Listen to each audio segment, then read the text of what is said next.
মোহাম্মদ সুধীর।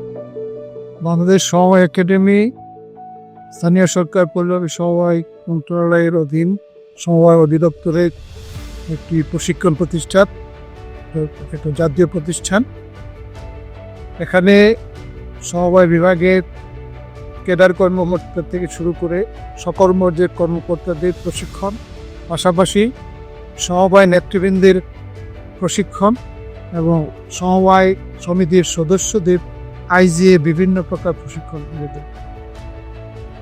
এই প্রতিষ্ঠানের অধীনে সারা বাংলাদেশে আরও 10টি আঞ্চলিক সমবায় প্রতিষ্ঠান রয়েছে, যার মাধ্যমে সমবায় আন্দোলনকে শক্তিশালী করার জন্যে সমবায় অধিদপ্তরের বিভিন্ন পর্যায়ের কর্মকর্তা কর্মচারীদেরকে দক্ষ করে গড়ে তোলা এবং সমবায় সমিতির সাধারণ সদস্য এবং ব্যবস্থাপনা কমিটির বিভিন্ন পর্যায়ের সদস্যদেরকে দক্ষ করে গড়ে তোলার জন্য প্রশিক্ষণ দেওয়া হয়।